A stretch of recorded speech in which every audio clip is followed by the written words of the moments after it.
Corruption. நீங்கள் NDTV பற்றி சொன்னீங்களே சார், ஆமாம். ஒருவேளை ஒரு ஆன் கேமராவில் பேசியிருந்தார் அப்படின்னா அது ஒரு டாக்குமெண்ட்டாக பதிவாயிடும். நம்ம தோத்துட்டோம் அப்படின்னா இதை வச்சு பேசுவாங்க. இல்லை அந்த மாதிரி அதெல்லாம் எதிர்கொள்ளக்கூடிய அந்த அளவுக்குலாம் விஜய் அவர்கள் யோசித்த மாதிரி எனக்கு தெரியல. அவர் வந்து அந்த என்டிடிவி விவகாரத்தில் நான் முழுவதுமாக விஜய் பக்கம் எந்த தப்பு இருக்கிற மாதிரி எனக்கு தெரியல. அவர் இன்டர்வியூ கேட்டிருப்பாங்க, கொடுக்கலன்னா கொடுக்காதது விஜய் அவர்களுடைய முடிவு.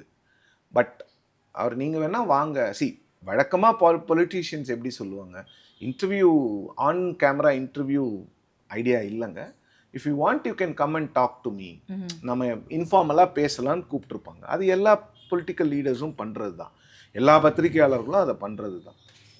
போய் பார்த்துருப்பாங்க. அதை ஒரு இன்டர்வியூவாக கன்வெர்ட் பண்ண மாதிரி அவங்க பேசுனது அவங்களுடைய தப்பு. அதில் விஜய்க்கு எந்த சம்மந்தம் இருக்கிற மாதிரி எனக்கு தெரியல. ஒரு பத்திரிகையாளராக நான் சொல்கிறேன், அதில் வந்து நீங்கள் விஜயை ப்ளேம் பண்ணவே முடியாது. இப்போ நான் போகிறேங்க, எனக்கு வந்து முதலமைச்சரே அப்பாயின்மெண்ட் கொடுக்குறாருன்னு வச்சுக்கோங்க, வாங்க சிவப்பிரியன் பேசலாம், பட் இது ஃபார்மல் இன்டர்வியூவாக வேண்டாம், இன்ஃபார்மலாக பேசலாம் வாங்க.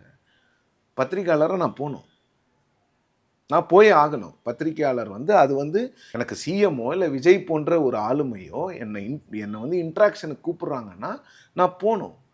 வெளியில் வந்துட்டு அது ஆஃப் ரெக்கார்ட் இன்ட்ராக்ஷனோ இல்லை வந்து அது இன்ட்ராக்ஷன் அப்படின்னும் போது அதை பற்றி வெளியில் நான் பேசக்கூடாது. ஆக்சுவலாக அதை பெருமையாக நான் பேசக்கூடாது. அங்கே தான் பிரச்சனை. அதை என்னமோ இவங்க வந்து பேசுனதுனால அது அவருக்கு நெகட்டிவ் ஆயிடுச்சு. ஆக்சுவலி அவர் மேலே அதில் தப்பு இருக்கிற மாதிரி எனக்கு தெரியல. இவங்க என்ன கேள்வி கேட்டாங்கன்னு, அது என்ன நடந்ததுன்னு நமக்கு தெரியாது. எல்லா பத்திரிகையாளர்களும் கேட்குறது தான், off the record off the ரெக்கார்டில் தான் நிறைய விஷயங்கள் வரும், கேஷுவலாக பேசுகிறது தான். அந்த கான்வர்சேஷன் எதற்காக கேட்கப்பட்டதுங்கிறது முக்கியம். நீங்கள் கேஷுவலானா எடுத்த உடனே கேள்வி, நீங்கள் இன்டர்வியூன்னா டைரெக்டாக போவீங்க, கேள்விகள் கேட்பீங்க, அதுக்கப்புறம் சும்மா டைம் இருந்தால் கேஷுவலாக பேசுவாங்க. பட் கேஷுவலாக போனீங்கன்னா எடுத்த உடனே நீங்கள் கொஷின் கேட்க முடியாது.